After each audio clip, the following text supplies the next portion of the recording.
Attention. You are now tuned in to Pass the Controller. Round table, show me your moves. How these moves get good and get in the groove. Gears of war like Sonic hopping the top. You'll get body rock McNuts. Come for the characters, stay for the content. Family elite to the civic plane. Conventions to stream, this topic to see. So tune in. Peace and hair grease. Peace and hair grease. Pass that, pass that, pass that, pass the controller. Pass that, pass that, pass that, pass the controller. Pass that, pass that, pass that, pass the controller. Pass that, pass that, pass that, pass the controller.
What's going on, everyone? Hey, no matter what, no matter how many times you see us, no matter how many seasons, Pass the Controller is always going around, whether it's 4 of us, 5 of us, 2 of us, 1 of us, we're always here. Yeah, 1.5 of us, 4 of us, we're always going to be around. We got a lot to cover tonight, so let's go swing, and I'm going to pass the controller back to Civ, and Civ, I'll let you head it off.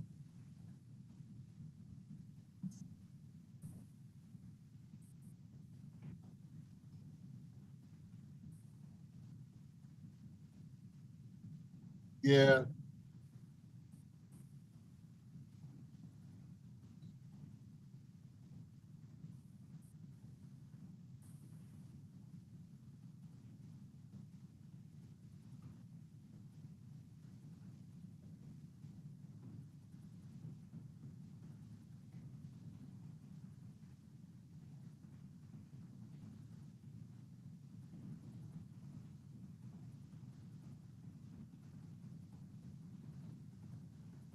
Yeah.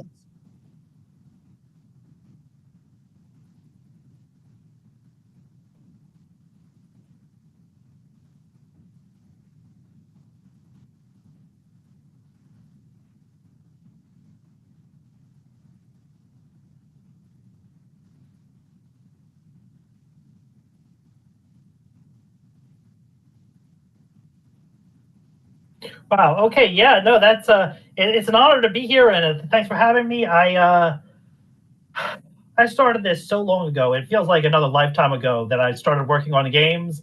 I knew when I was a kid, I was thinking to myself, like, I love games. I want to make this. I want to do this. I wasn't like super socially popular, so it was like games were my thing. And I thought to myself, okay, well, I'm good at writing code, and maybe I can kind of do down the road. And I guess, hello, early in the, I don't know if you want to.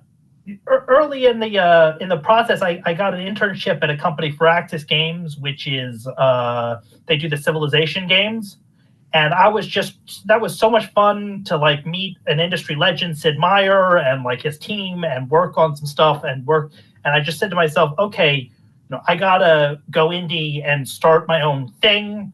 And then I had just a bunch of games I did. I even did one political game that went crazy, and I did all kinds of weird stuff that was just like me trying to have fun and make like we're focused on the fun of it is the heart of it. You know, my slogan is that we try and make games that are fun to help us find the fun in life. And so, you know, a lot of people will kind of say, "Oh, well, this is just escapism," and I always like get angry at people who kind of diss escapism because, like, if you can see the fun in a game, then you can kind of bring that into the real world and kind of make your real world more fun once you learn how to have fun. And once you learn like what the kind of fun you like and what kind of experiences you enjoy like virtually in a game, you can kind of take that and kind of make your real world more fun. So I don't, you know, people will say, "Oh, well, that's just a fantasy." And I say, well, no, you know, once you've kind of brought it into the real world, then it's actually, it makes you happier. Also, I've just been miserable for a lot of years, so making happy games is always like I can't make a miserable game. Like if my game was miserable and then I was miserable in real life, like that wouldn't. No. Yeah.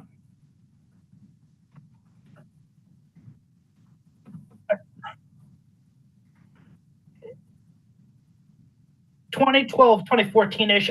I forget. So we incorporated, I think, around 2014, I think. And then I think 2012 may be when I did my first demo of a project that would eventually become Xanadu, which that was sort of, I was still working in my parents' garage kind of thing. And then eventually I moved out and started, you know, now I have my own office, which this is my kind of second bedroom. And yeah, so it's been a while. It's been a long road getting from there to here.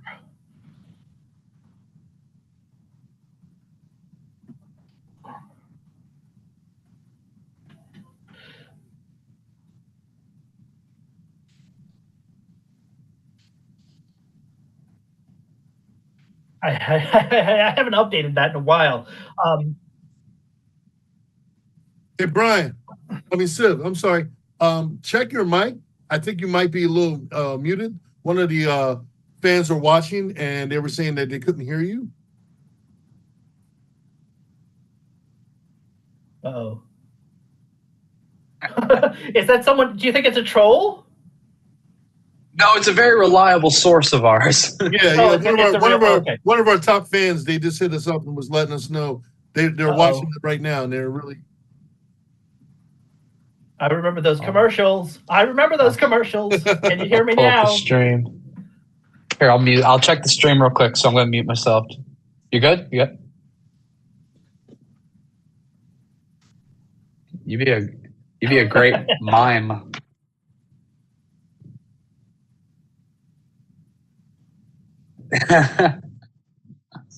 Woo!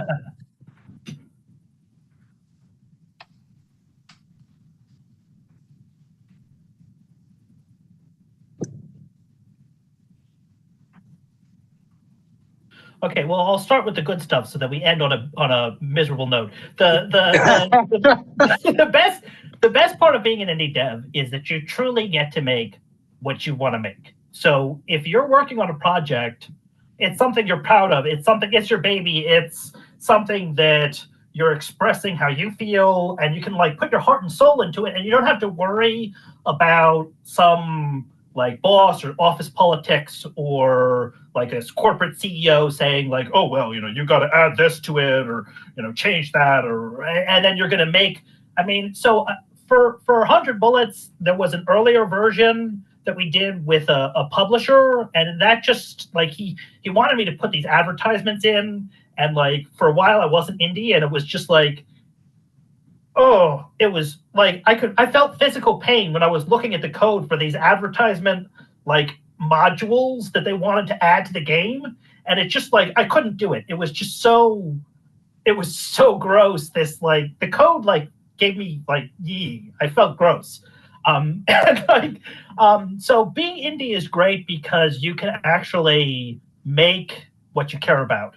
What's the flip side, the downside is that it can be lonely, it can be isolating, you can feel like disconnected and weird just because like you're sitting in your office all day, and for the most part, I work with other people, but kind of virtually.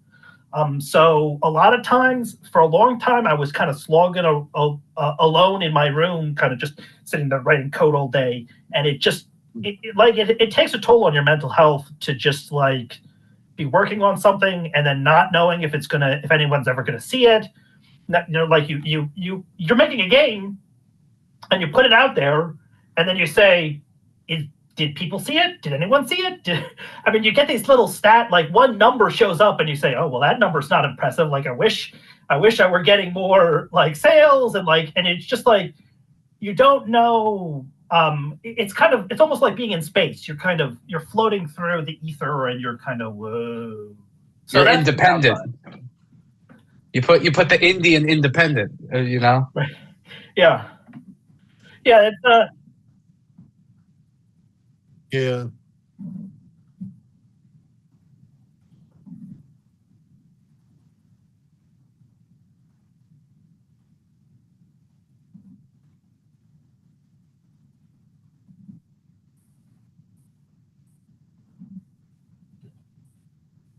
Oh yeah, we were like one of the things that I always focused in on Cyberpunk 1079 or whatever it is like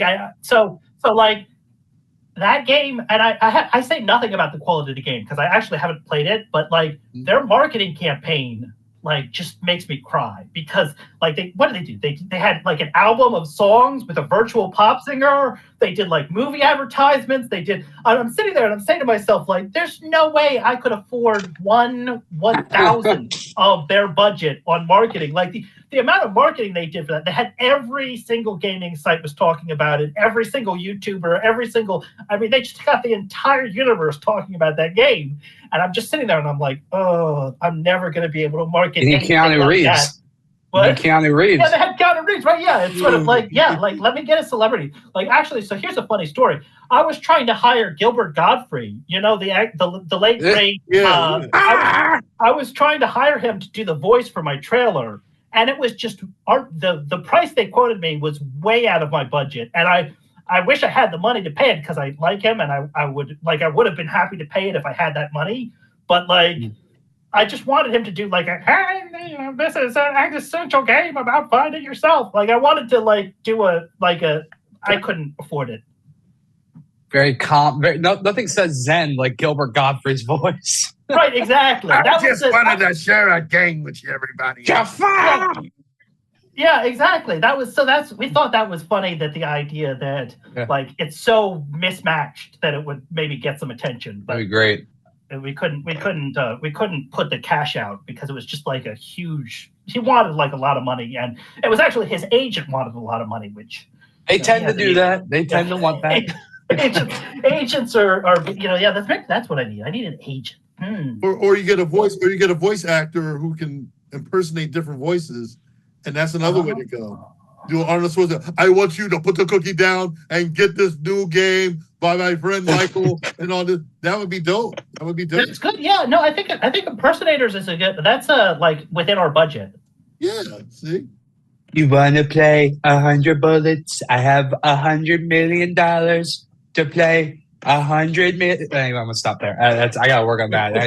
I need some. Hang on, man. Wait. We get some AI deep fakes of the president. Yeah, that's great. Oh gosh. Or you know what we could do, like in Die Hard 4, where they take the words of the presidents and make a speech that's about something totally different. So it's like different presidents saying different phrases combined into a message. Cutting them and all them saying different things. Yeah, chopping up a magazine and putting the words together. Yeah, that's right. That's right. Yeah, that's not unhinged or would make people uncomfortable.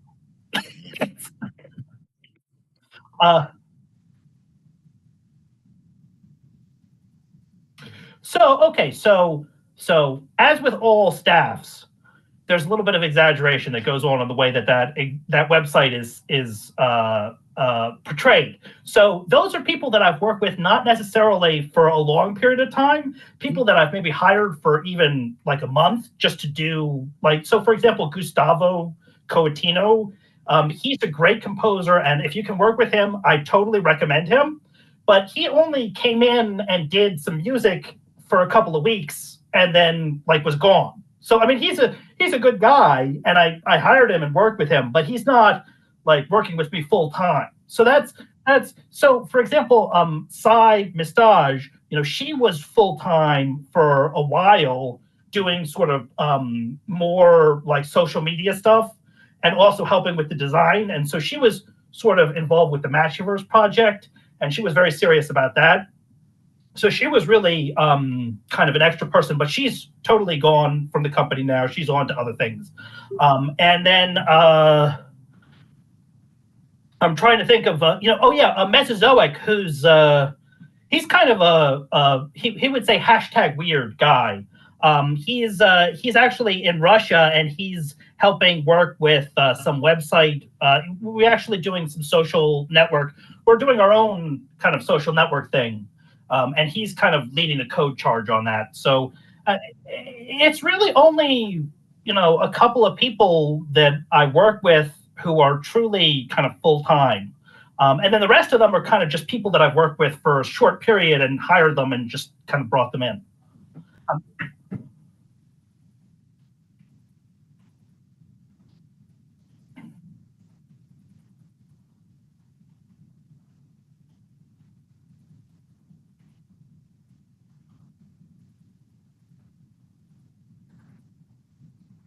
Well, so there's like the fantasy and then what's realistic, right? Like, I mean, obviously in my dream world, I would have maybe a small office with maybe like no more than 10 people total. I mean, that's like, that would be like huge for me. Would be like, that would be like, I've gone corporate and I'm like a totally big giant studio. If I walk into an office where there's like 9 other people and I'm the 10th, like I would be like, whoa, that's enormous. And this is coming from someone who's spent a lot of time working alone in their kind of in this office. So it's sort of, what's realistic? I don't know. I have a project that's Xanadu, which is kind of like almost a fever dream. It's based on this old epic poem, and we have this complicated terrain system, and we're going to do multiplayer, and it's multi-threaded, and it's got pathfinding, and it's this big giant thing. I would love to scale that up and make it even bigger than Minecraft, but it's sort of, is that realistic? I don't know, maybe. But I mean, hey, if I can get people talking about stuff, that's always a good start.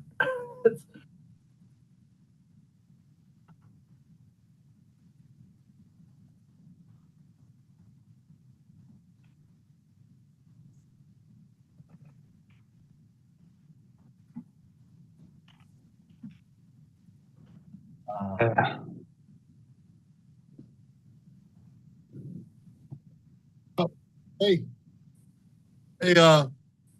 Brian, you're still muted, apparently. Yeah, muted. So I was the one. They can hear Mike. They can hear. Yeah, Mike. we can hear everybody. Yeah, everybody else is good. But yes, if you're the only one, you're so special. That's the host. The host has to. It's like a new silent podcast paradigm. Like it's called the puppeteer. Yeah, right. He just plays. He just. Yeah. So take us through the game, because I see it on display right here. So take us through the game. What do you have to do with how do you play the game? Like, so it's a twist on a shoot 'em up. It's kind of a retro game, very simple graphics, very minimalist. And what you do is you move around the ring, which controls your bullet pattern and affects how the bullets come out. And then you have to, since you're in a small kind of cell, the bullets bounce back at you, and you have to dodge them. Oh, wow. And it took me a long time to come up with this gameplay twist, because I had a version of like the tech for this working. I mean, I don't know. I was a kid. I was a baby when I came up with the technology behind this. Mm-hmm. But like, I didn't understand that you could kind of become aware of your bullet pattern and control the path of the bullets. And then it changed from being like a quick reflex, like just doing, gotta dodge. It turned into more of a strategy, a puzzle kind of thing, where you say, okay, well, if I move in an angle here and I move in an angle there, then it'll kind of go into the hole, or it'll go through this, it'll bounce on that wall, and it'll bounce on this. And actually, I can kind of beat the whole level by just going in this circle or whatever. So that took a really long time to come up with that innovation, even though it seems probably pretty, in hindsight, it seems pretty like nothing. But to me, that took a long time to kind of solidify all of those ideas into one thing. Yeah, because like I said again, I would I so much want to engage. Even looking at some of the, like looking at it right there, it looks just the gameplay here. Yeah, the gameplay. It looks well because when I was, Civ mentioned, he doesn't have an Xbox. I don't know if anybody will in a couple of years. Also, we'll talk about it later. Yeah. But I was playing it last night, and it's kind of like a cross between it's somewhere between Asteroids and Pac-Man. I remember I got through the first page, and then I upped the difficulty, and then I was trying to get through it again, and I was getting annoyed. But then you want to find the pattern, because it's right, that one there clockwise. You go clockwise, some of them, but then some of them are a scramble. That stupid 8 at the bottom is stupid, and I hate it. That 8 was dumb. Getting that star was stupid. It was difficult, and I don't like it. I didn't feel zen afterwards, but you shoot the bullets behind you. It's about letting things go. I have to let it go. I've moved on. I'm okay. I put the star in an annoying spot in the 8. I know I did. I know. I was there. I got it eventually, but yeah, you up that difficulty, you're just like, whoa. But I figured, so you can get the stars at a lower difficulty and they still unlock. So you can kind of, if you want to be less intense, you can set it to easy mode, get the star, and then. I am nothing but intense. Okay. I'm camping. I'm intense so much. Oh my god. Goodness. Oh my goodness. It embarrasses me to see as a creator, to see people get so emotional about a game that I made. It's tough to it just makes me feel oh my god, I made this thing, and then he's having this whole experience that is based on what I made. It just freaks me out. But yeah, well, it's Friday night, stressful day at work. Try and come home, relax. I'm like, I get some more time in this because we're going to talk about it tomorrow. I got to ask you, how does it feel though to see your game, what you worked hard for, show up on Xbox, on the game system itself? How does it make you feel?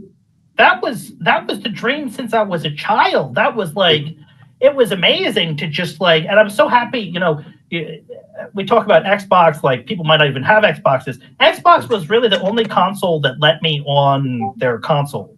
And so I was just so thrilled to be able to have a game that is for real on consoles and a real thing. It was I'm a real developer now. Which is funny because I've made a ton of games, but it's just when you have one on Xbox, it just feels different. It feels it's not only that, but you get to brag that, hey, look, my game is on, and even if it's an Xbox or PlayStation, your game is on a console. So that's a major accomplishment within itself, and something to brag about. So when you do turn around and say, hey, I develop games and I got them on systems. No, I mean, Nick knows what I mean. Yeah. Well, this guy.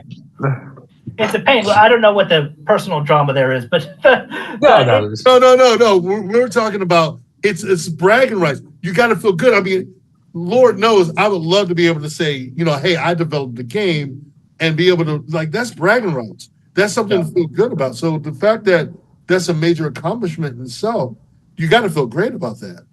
Yeah, it's easy to lose the forest for the trees, kind of. Mm-hmm. When I launched the game, I guess there was that whole war was breaking out, and it was just the whole thing was crazy, and then trying to market it and trying to get tweets about it, and it's just you lose the fact that because I'm doing everything. I'm not just I don't get to sit there and say oh, well, it's launched, and now I can just kind of sit back and smoke a cigar and, right? Collect, wait for the money. Right, yeah. When does my check come in, please? I'd like a big check. One of those big novelty checks, please. I didn't.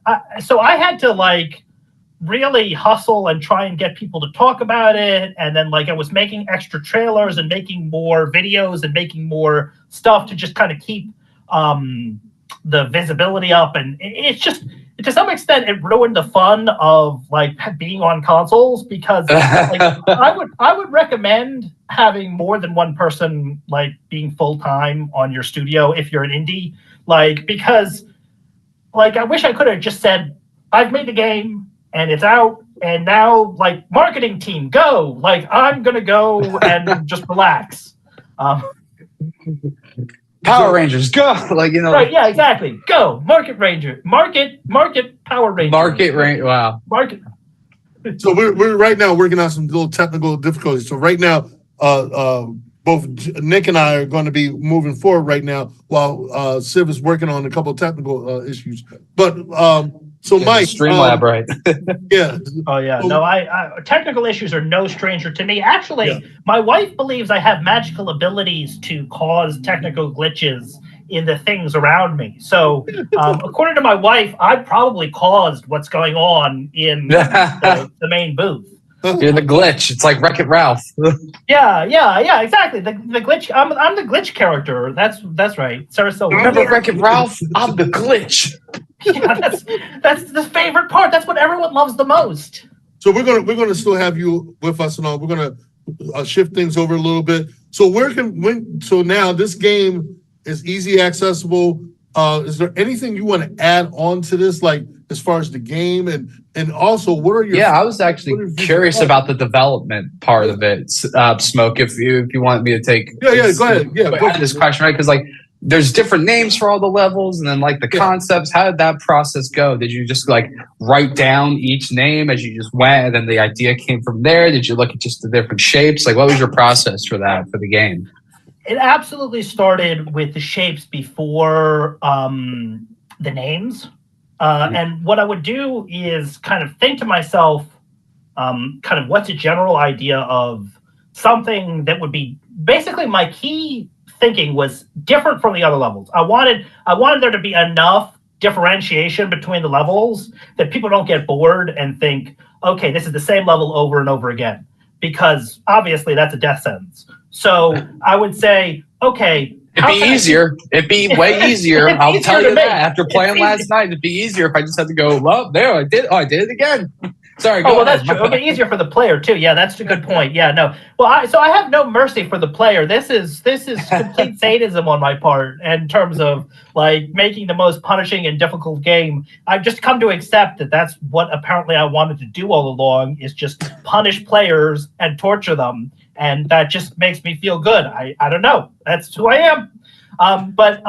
So when I'm coming up with a new level, I would think, okay, what are some technologically possible things to do? Like, so I would come up with a new kind of wall. So the first, in the first demo of the game that was just 10 levels, I had a bunch of levels and I showed it to some other game developers, some of the people in Philadelphia. And they said, all of these levels are kind of boring, except for there's one level that had these special thick walls that when you hit them, they bounce right back at you and they snipe at you. And it's like a death sentence if you hit those. I call them the cheater walls. Go in the triangle. Yeah. I remember. Yeah. Go in the triangle. Exactly, the triangle. And they said that was the only interesting level in this version.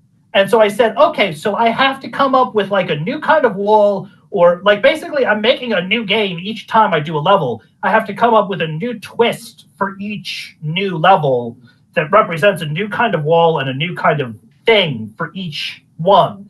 And I think I did a pretty good job. Some of them are okay, but I think I did a pretty good job. So what you said, the original was 10 and then only 1 out of 10, the other developers, like, how'd that make you feel then? Like, and then was it a little disheartening, or did it make you excited to keep go back to the drawing board? Or so I was actually already giving up on the game at that point. Like I thought, okay, I did the 10 levels. It is what it is. I'm probably not going to get any feedback. They're probably not even going to play it, and like I'm done. And then like I got this message saying like, look, I played through your demo. I beat all the levels, and I'm telling you this level's the interesting one.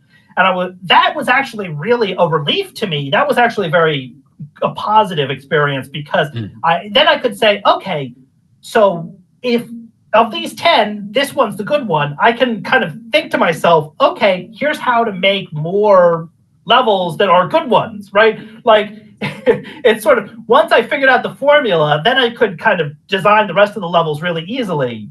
It's just I had to realize that, okay, and, to some extent they were telling me make the game harder was sort of the basic principle, but there has to be a twist to each thing. That's sort of what I learned, and that was really helpful.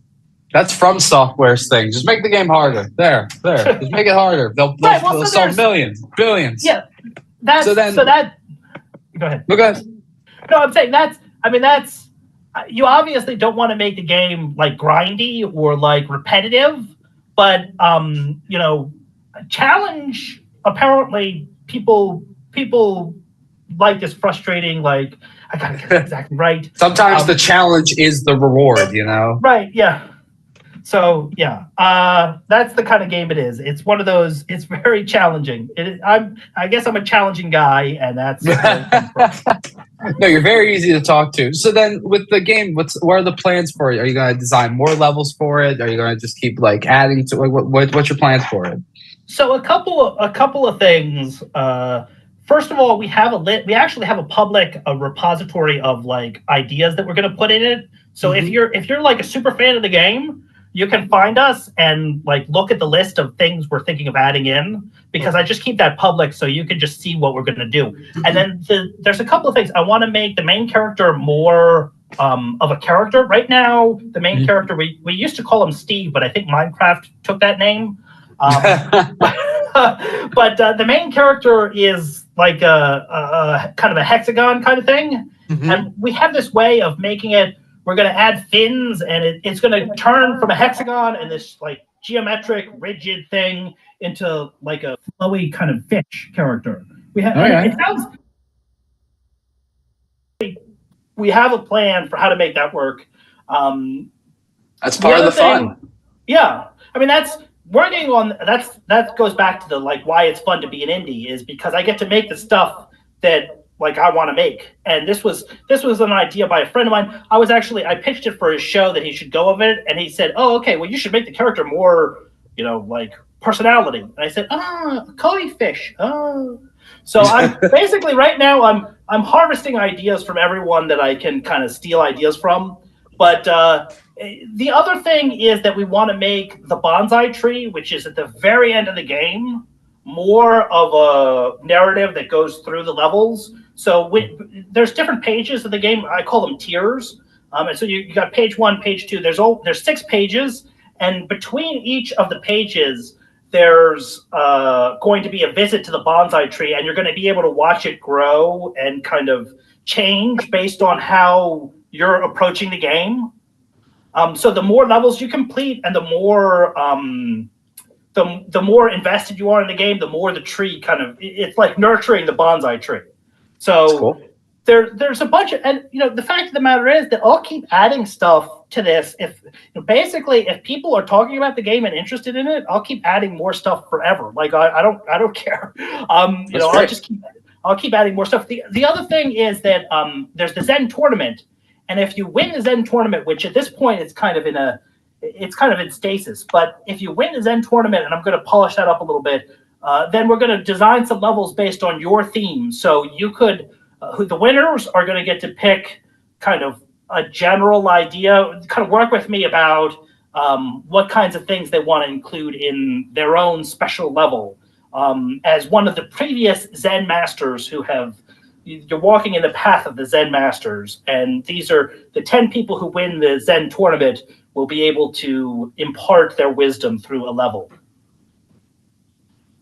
Well, if you want the wisest of levels, if you look in Brian's window, there's a PTC logo. Make a level that's like that, and then afterwards we'll come out and we will say maybe a fart joke or something. The wisest thing you can say. I'll be honest. It won't be that why. It's interesting. There's like a Venn diagram, and I'm overlapped with fart jokes. Is like my stuff and fart jokes is very interlocked. What's more Zen than the wind? Like let it flow. Yeah. The power within, let it flow. Right. You know what I'm saying? Apparently there's a Zen koan, which is It's something about like a dried stick of, and then it's the shit. It's like it's a dried like that's like a Zen. Oh, just say I don't know what your audience level is. So it says like what is Buddhism? It is a dried stick of shit. That's like one of the famous Zen koans. A wise, dry stick of shit. That's hard to say. Before we switch over to our next topic, Michael, tell us where can people find the game? Where can they download it? I know we talked about Xbox and everything like that, but where is it? Like, take this moment, do your big promotion for it right now. Okay, so 100bullets.com. 100bullets.com. Go there. There's trailers. Yeah, you can get that. Yeah, get the graphic. Marketing team, go. Right. Yes. Go. Market Rangers.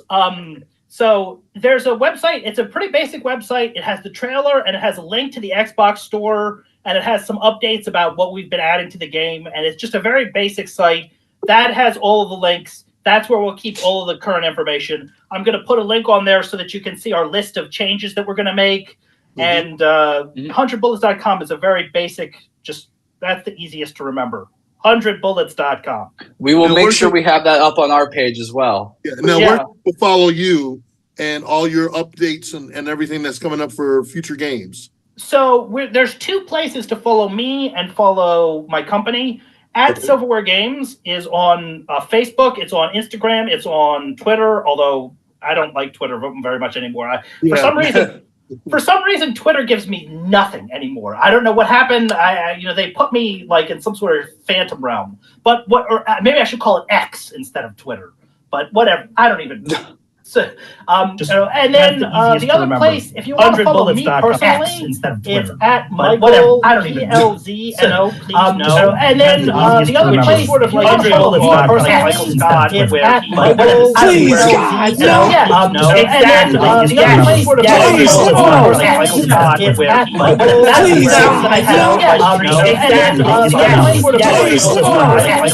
it's at Michael. Please God, no. Mixed signal.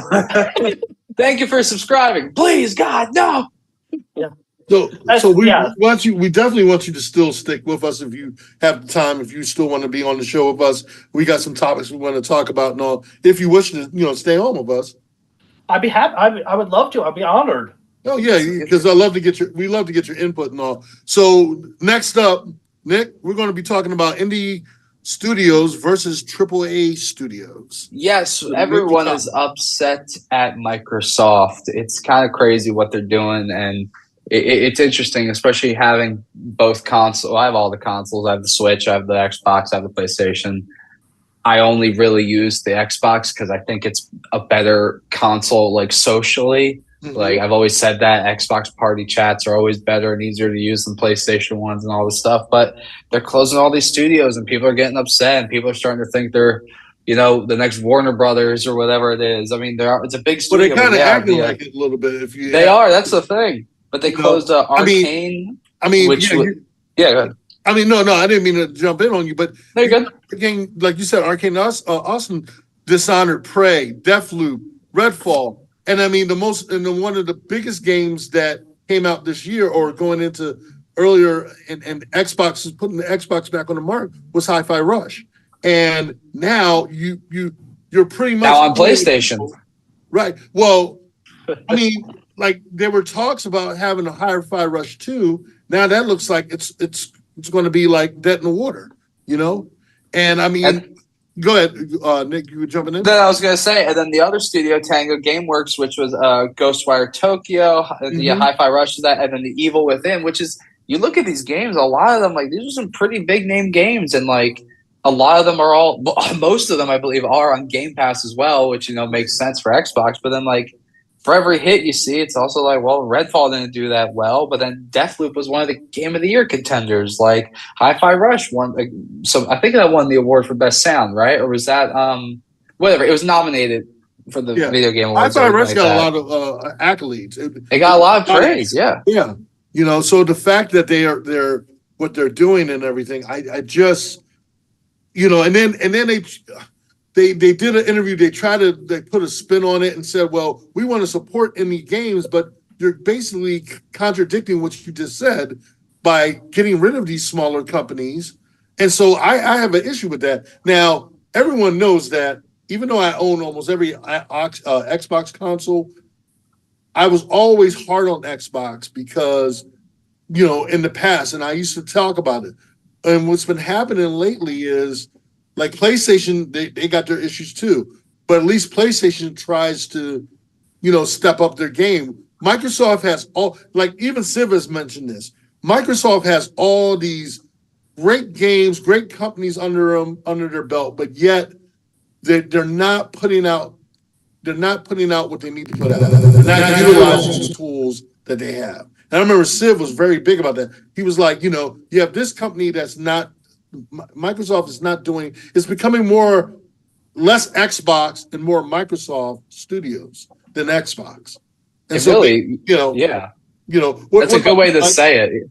There's there's less that. Michael, any of these games here that we've mentioned, like Dishonored, Prey, Deathloop, anything, Hi-Fi Rush, you play any of them? Did you have any experience with those ones?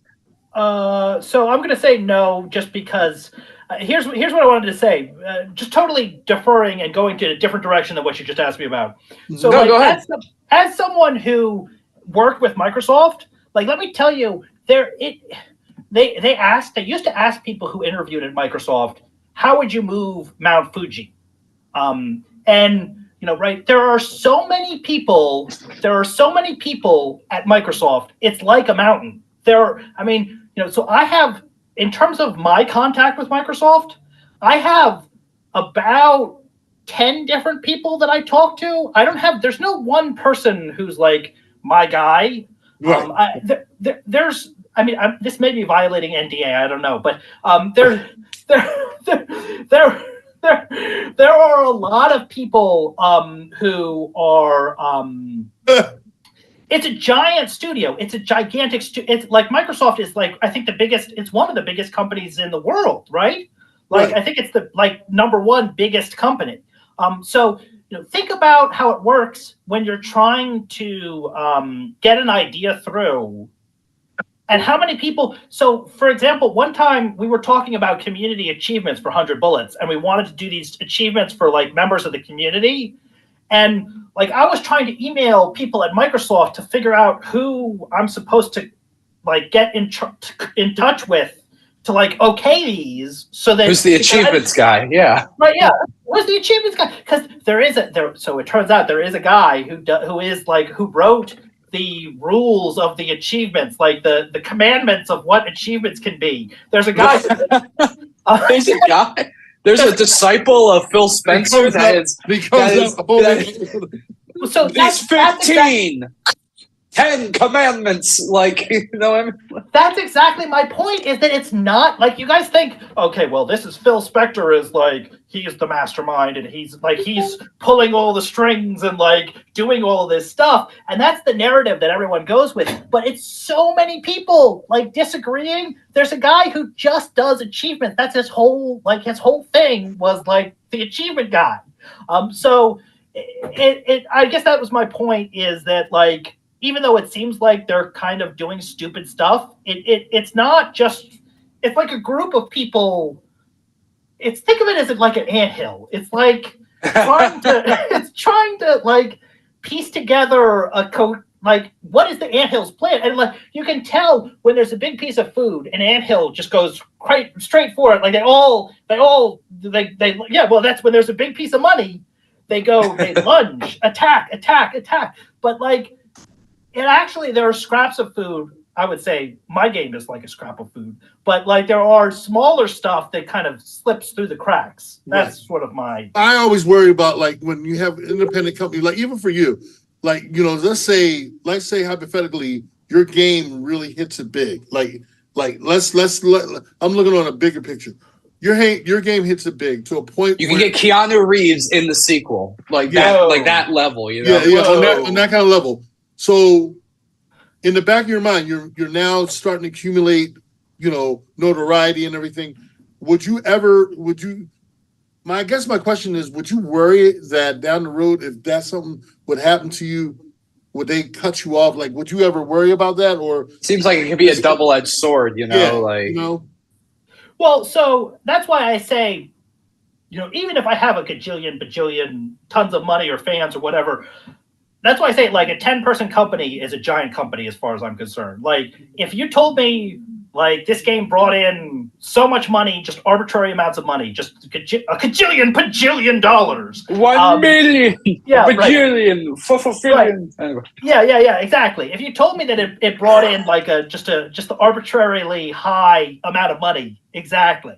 Then it would be I would be focusing on other things. Like I would want like a real team of people who are just like the best of the best, and just like really like a small dedicated group of people working on projects that we all really believe in, and that we're all like I wouldn't want to make like a giant, like an anthill, like where it's like thousands of employees and you don't even know who's there. Like I would want, so I'm an anime guy. I would want a team that's like Luffy's team from One Piece.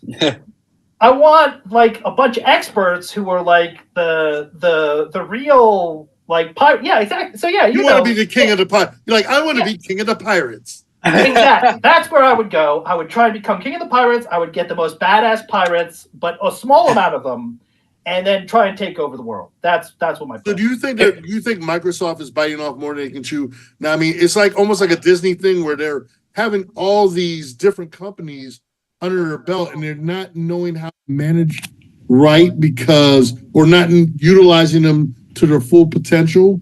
Do you think it's or do you think more of a culprit?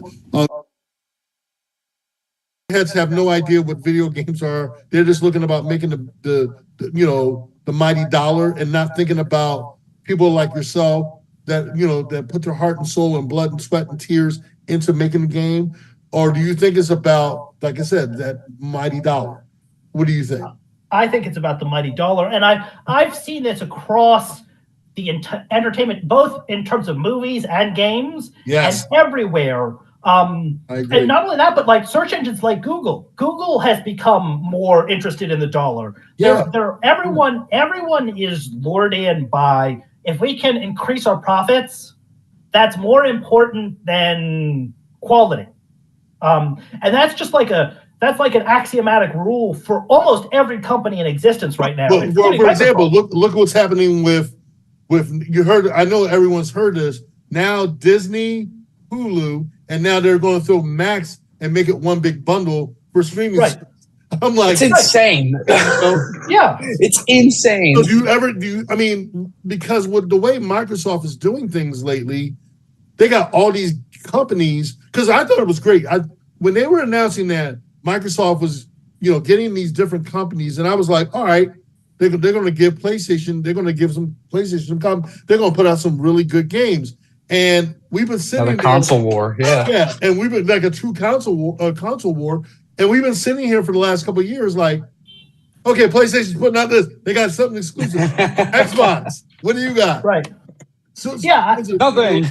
I don't. They got games that have been put on hold forever and a day that we come out. I don't think they think the way you guys think, right? Because when you talk about like wanting these really quality games and these like this fun experience, that doesn't compute to like an executive level person at a big company. And I'm not just dissing Microsoft. I want this to be even more inflammatory. I'm dissing almost every big major company. Look at Arrowhead, like last week with Arrowhead. I don't know that. I don't know what happened with that. Helldivers. With Helldivers. Oh, okay. I know Helldivers. I didn't know that was Arrowhead. And I mean, here they made an affordable game that everybody loves. Everyone was on board. Yeah.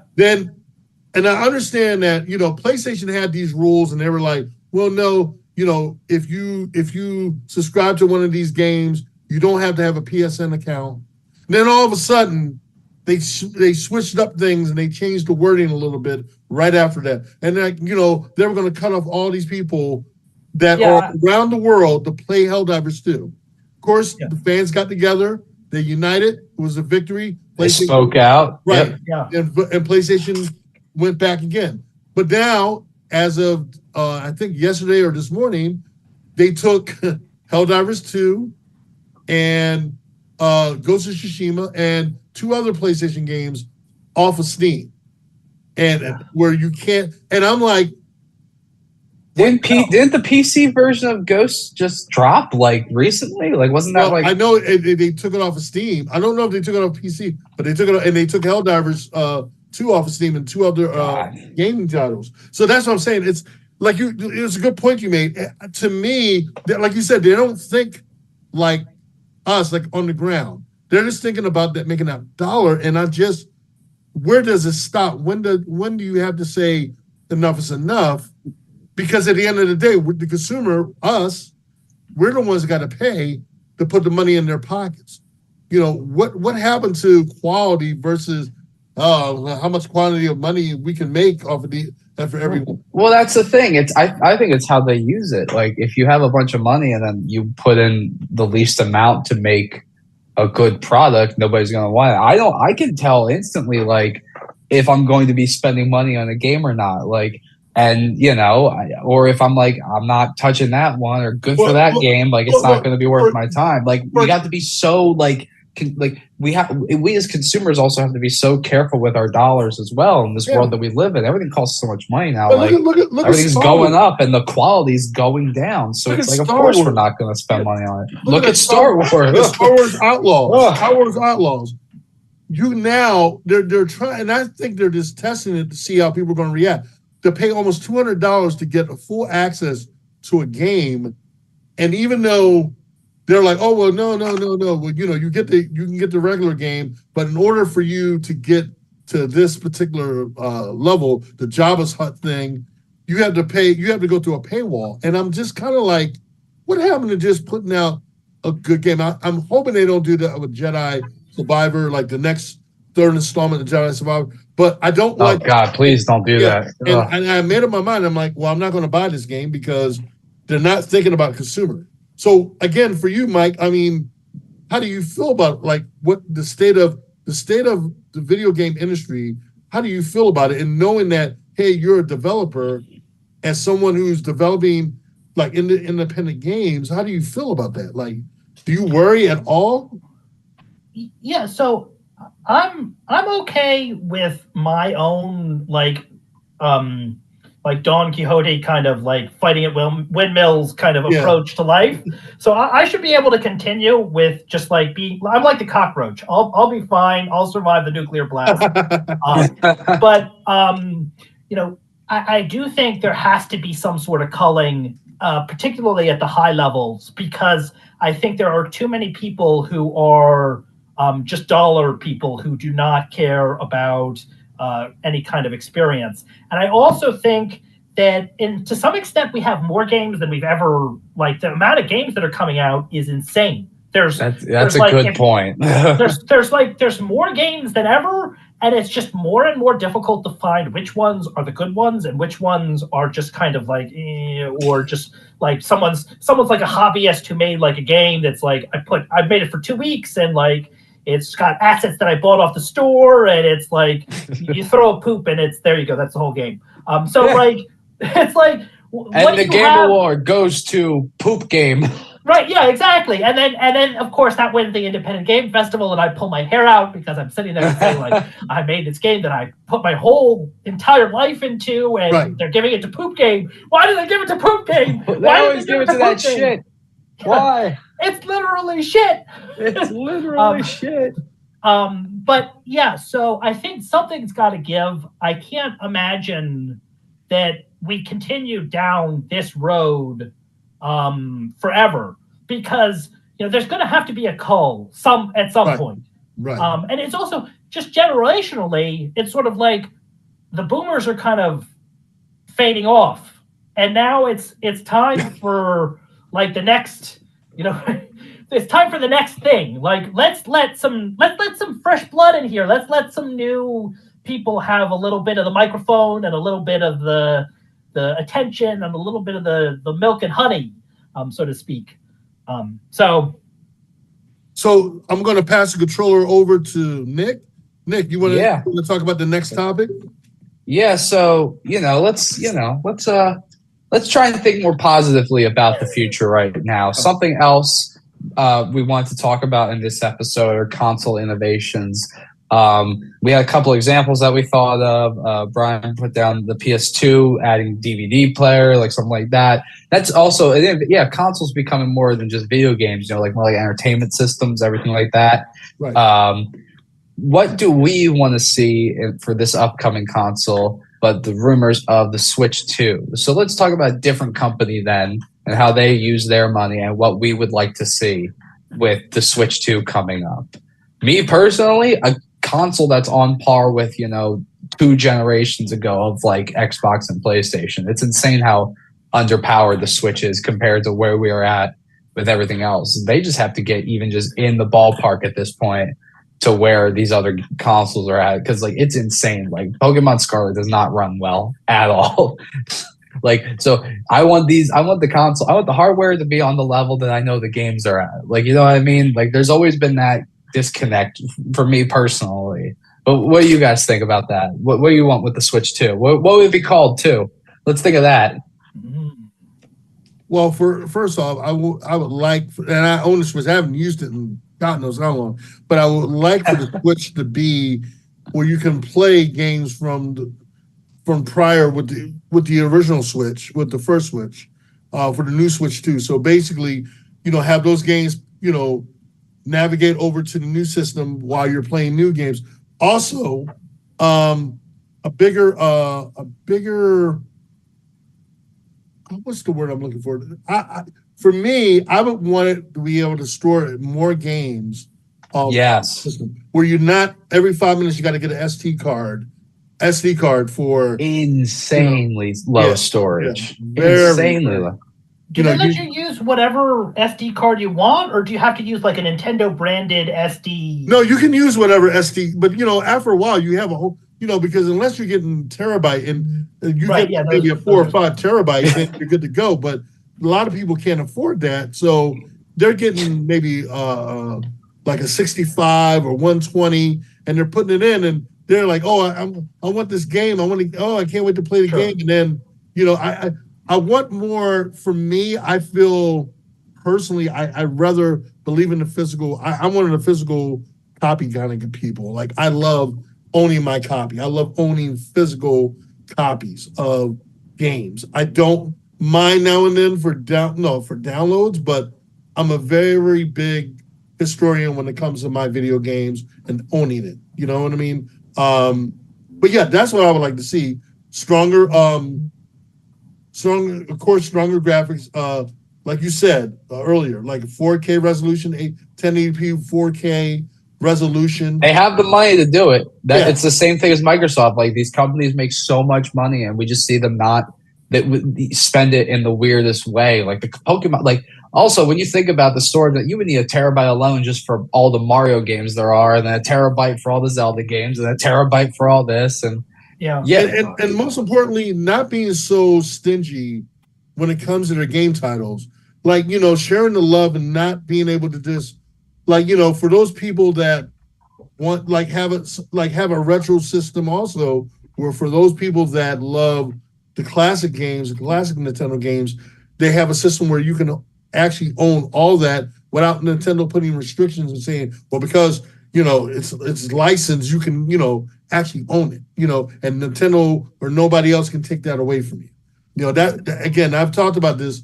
When it comes to like downloading games, there's no guarantee you'll be able to keep that game, no matter how much you might love the game, no matter how much they say you own it. Lately, the way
put that out, and it's just money that comes in. I don't understand why like they just pick some of their most famous titles from the past and just put them all in one pack and sell it as a group, and then you download it and you keep it on your hard drive. Something with Nintendo Switch Online that I do like is they do have those like retro packs you can download, which have different things. Like there's one for the 64, the Super Nintendo, and it has a bunch of different games on there. And you get that with your Nintendo Online subscription. That thing is cool, though. It's kind of like a little Game Pass in itself, but like the games, the things they have on there are pretty cool. Like me and my old roommate, all we would just play is like Mario Golf on the 64 pack and just compete with each other and get really angry at each other. Golf's supposed to be calm as well. Like, am I an angry person? I keep getting angry at these calm games. I'm getting really confused here. I gotta play more Zen stuff. I'm doing something wrong, but that was something that they did. But it was also like, all right, why isn't like all the why aren't all of them on here? Come on, like they were keeping like some. I don't remember specifically. It's been minutes since I've used it, but there were definitely some big names that I was like, why isn't that on here? Oh, probably because it's going to be in some Mario bundle that you'll have to buy in order to own a game that's 30 years old. Like it's always going to be about that. And like I get it, I'll spend the money on it if it's worth it to me. But like I gotta know that the money I'm spending is going back into a better product, or at least I would hope it would be. But that's the main thing with me. Yeah. Like I have one of those Ambernick, like it's like a retro console that you can just put in. It comes with like all the ROMs for all the old games, and this may be a little illegal. I don't know, but I don't know what you're talking about.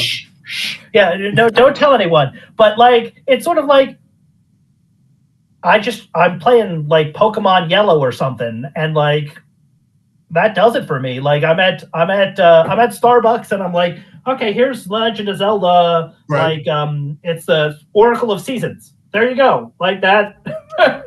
Like so I don't know why they don't try and compete with those people more. I know they have some sort of packs, but like that's I guess I'm saying I'm like the retro gamer, so more retro stuff.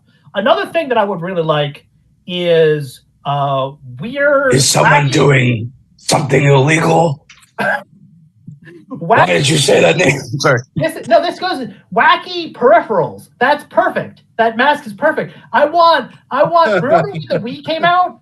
And the Wii came out with those weird like nunchuck things that you like play with your Wii sticks. Yeah. Like I want wacky like a bow and arrow. Like make a bow and arrow with a string. Make they Wii Sports. They did these Wii Sports. It had like it was basically like a handle. You put because you had the regular Wii controller, the nunchuck to do all that stuff. But then I remember Wii Sports. It was a regular like generic handle. You put the controller in, and it had different attachments, so you could play on a tennis racket, a baseball bat, a golf club to play all the different things. You didn't need to, but the steering wheel, the workout stuff. Yeah, I guess now all the accessories are just the Joy-Cons, and then it's like tape it to your leg and it'll track fitness, or I don't know. I haven't gotten any of those games in a minute. I don't even think I bought those when I had the Wii. I think my parents were like, "Oh, get the sports games," and I was like, "Huh? Like what the Wii? I guess we'll bowl. All right, that's fine." The whole point of video games is not to do sports. That's the entire reason you play video games. Yeah, but a lot of those sports video games make billions of dollars for some reason. It gives the money to those terrible companies we talk about. Shout out to EA. I mean, don't shoot me. Guys, they're coming for me. Oh my God. No, I obviously sports games are popular. I was sort of being ridiculous, right? No, like that, like Wii Sports. Like I love Wii Sports, like which is like the bowling and the oh my goodness. So I'm a Skyward Sword fan. I love Skyward Sword, which is like no one likes that game, but I do. Where you have the sword motion controls. Yeah, motion controls. I love that. I love waving my hand around and like controlling stuff. I didn't know. Well, I guess if it had worked better in practice, I guess it would have been more, more fun. For me, I don't know. For some reason, for me, it clicked and it was just right. but that's just my personal experience. Subjectivity versus objectivity. I don't know. I don't know if you want to go down that rabbit hole, but so Nick, what's also on the other additional topic that? Well, I was going to say real quick before we switch to the next topic, what we call this thing. We posted something on our page. It's the Wii U, then went Switch, and then Brian thinks it'll be called the Switch U. Switch. Which I think don't switch me. You go and get to switch me. Like switch yourself. Switch you. Don't we got flip on, flip off. This is weird. This is getting interesting. Or else Switch is gonna switch you. The swatch. We're called a swatch. Okay, that was already taken though. Yeah, it is. There's Swatch, a swatch. I should know. No, I'm sure they'll call it something different. I think that's the main thing too. I guess like Nintendo's whole thing is be like, oh, it's a cheap console, but we want you to have 4 in your house. But like, that's not. That's like I feel like they want the Switch. Everybody to have a Switch, like everybody has an iPhone or something. But that's not what it's going to be. We need a strong one console per home thing, and I hope they do that someday. Something I wanted to talk about this week because I have been having way too much fun watching X-Men '97, and I figured with between Xbox and X-Men. Wanting, and unfortunately, due to some things with Insomniac and some of their leaks, but we're not going to talk about the leaks specifically, but we're going to be talking about the Wolverine game that they've announced. I thought it'd be cool if we could talk about that universe that's growing. So we have Spider-Man, Spider-Man 2, the Wolverine games coming. There's all the rumors of everything happening, but they can't stop there, right? We don't want them to stop there. And with the X-Men having all these amazing characters and everything we've been seeing all these weeks, I thought it'd be fun if we could talk about the games that we would want, or if in a hypothetical, if they are working on an X-Men game, who would we want in that Insomniac style though, that gameplay?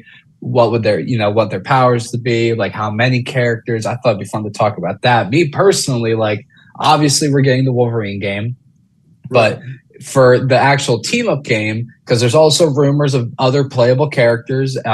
Spider-Man, the 2 games are known for having all the other side characters, and Wolverine, have me play the Cyclops for a mission or something. Like I think it'd be fun. I think it'd be really cool. It'd be Colossus. I would have to go for Colossus. Colossus would be cool. Yeah, Colossus has always been, because he's a powerhouse, but he has limitations on how long he can withstand holding his metal form. Metal form. Or some type of level where you're doing it. Magneto. Like, well, you definitely want either Rogue or Storm, because they're the most recognizable characters from the X-Men lore. And with both of them, they're very popular. So you can have them in it also. And so you have maybe 4 to 5, or even Nightcrawler. You have 4 to 5. See, you just want to keep going with it. There's so many good characters. Like I can't decide. To me, the primes are Nightcrawler, Colossus, Cyclops, Storm, Rogue, Gambit. Okay, Wolverine, of course, but Wolverine, he's getting his own, we're starting with him. And then you throw in Magneto. You can't really do too much with Xavier other than him rolling around in his chair and like hovering around. What can you do with can't have that as a character. That's not right. Xavier just using mind control. It would have to be the focus on the mind powers. Like you could do, to some extent, Xavier could be a stand-in for the gamer in terms of like orchestrating the whole thing and like sending out signals and like redirecting people and stuff like that. It could be like an XCOM game, but it's X-Men XCOM. Well, see, he's thinking along the lines of Insomniac. So if we were doing a game for Insomniac and they said, okay, pick out 5 core members. Wait, real quick. So it's the Wolverine. So that's what we have. So like the Wolverine game, it's gonna be a big hit. It's gotta be. I fully trust Insomniac after it's good. That's definitely a game I would get. After seeing some of the leaks, I was like, and all that stuff and leaning forward. So like, we start there. They do a great story, and then who would we want them to bring in after this solo Wolverine game?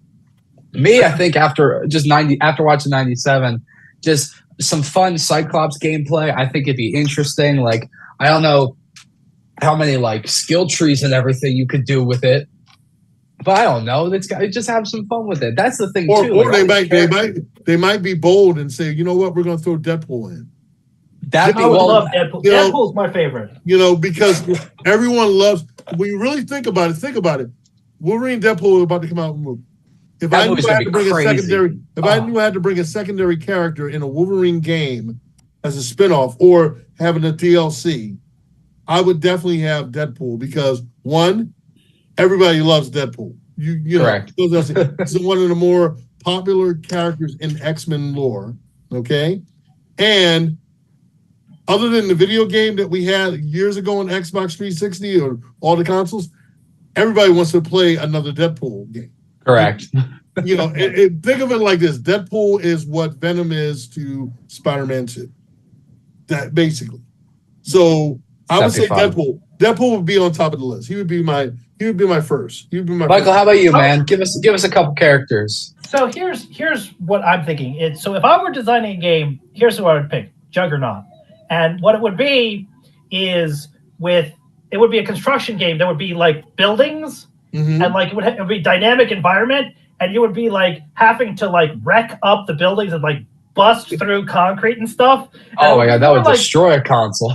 It would be like you go like all kinds of like so I'm like a tech guy when it comes to like the technology behind the games. Like I would love like realistic buildings. Like imagine knocking over a skyscraper with Juggernaut. That's what I want to do. I know that that's probably not a full game, but like you need a lot of processing power for that, man. It would look like when Invincible gets shoved through the train. You know what I mean? Like being able to do something like that, just crushing all that. That'd be crazy. I would. So I don't know whether the technology is available for that, but like that's like.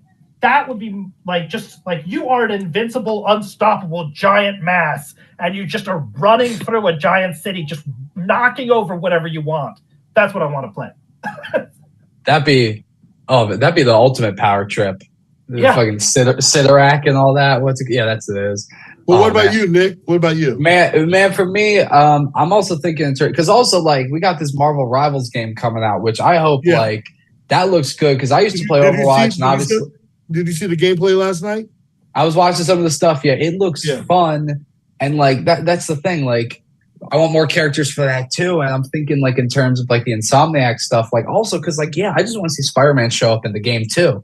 Like because Wolverine and Spider-Man have such a great relationship and like that'd be great. Like, and since Spider-Man's so established in this universe, you could do like House of M eventually, like whatever. There's so much stuff I wanted to do. But like in terms of the Insomniac universe and in terms of the Insomniac X-Men game that's rumored to happen, I think a good team would be probably Jean Grey's probably going to be in there. You know, she's the first lady of the X-Men. It'd be cool to get Cyclops, but also I could see a huge skill trees for someone like Storm, Iceman. Iceman's one of my favorites personally.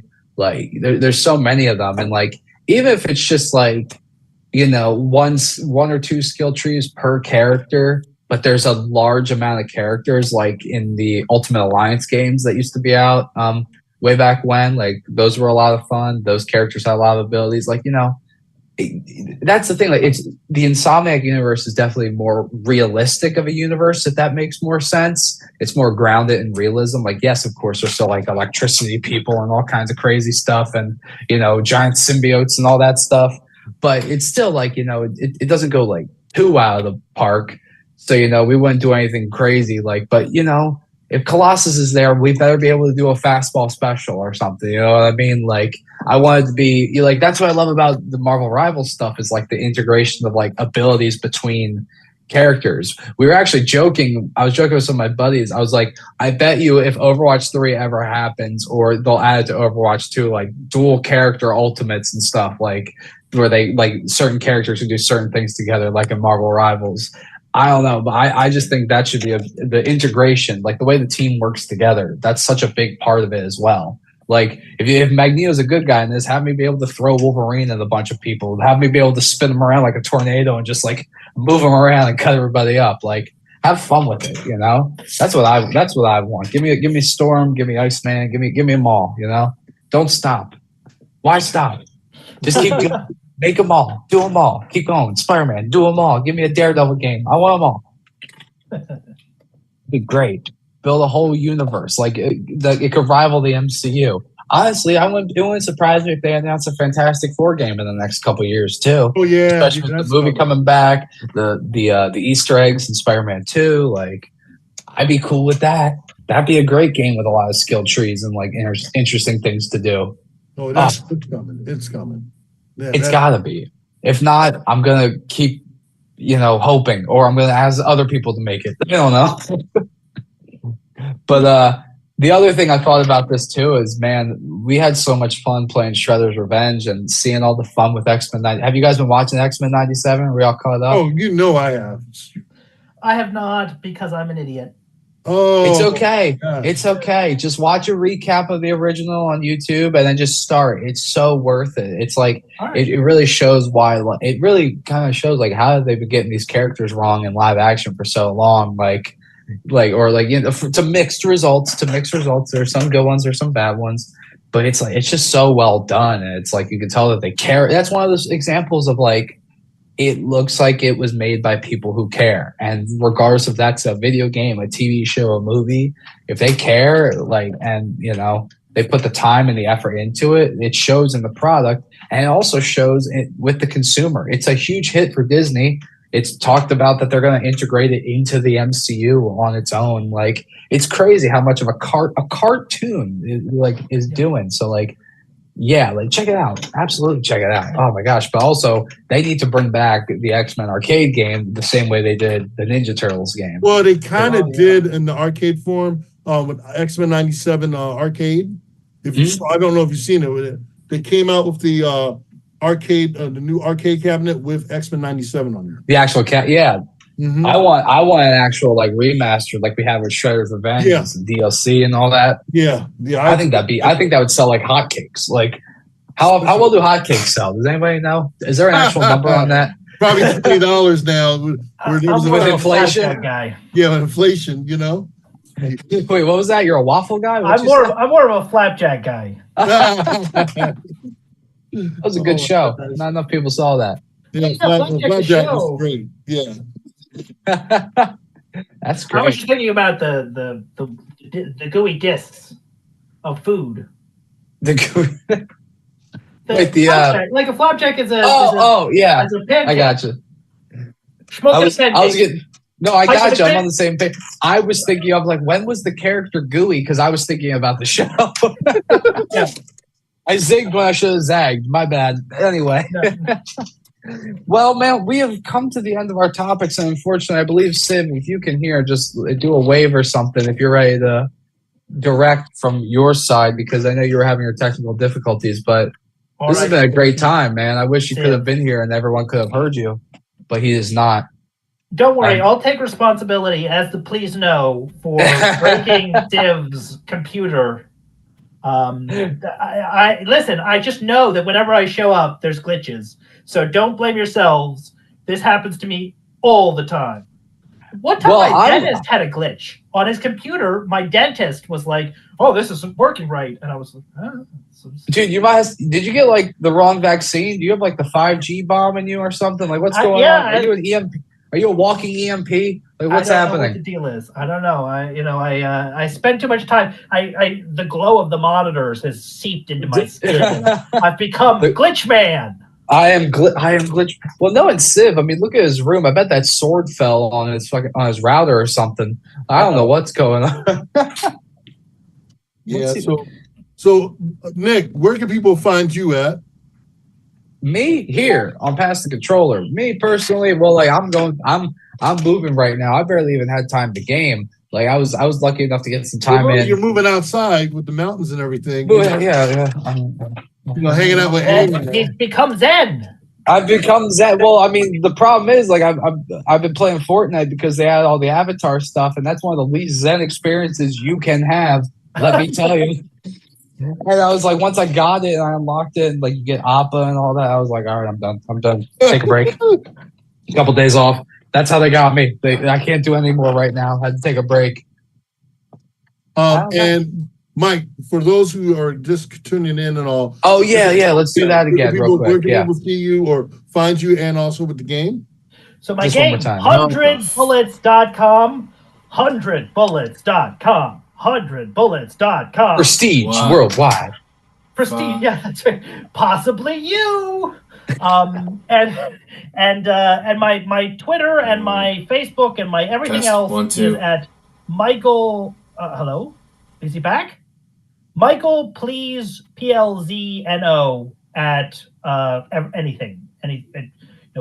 Any service. If you find a Michael, PLZNO, please know that's me. We will make sure we have all that and the 100bullets.com and everything on our Pass the Controller page. Steve, if you give me an okay, I will do the outro real quick and then we can wrap this. I heard him for a second. He appeared and I was like, oh my God. We've always been able to hear him. The issue we were having is the audience wasn't. Yeah.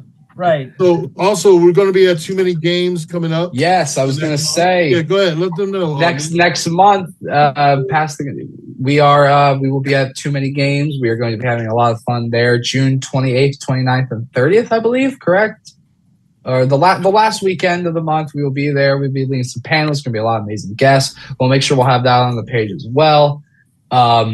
But yeah, oh wow! Oh, looks like he finally at the end it was heard through stream. So whatever, maybe he just needs to turn it off and back on for a little bit.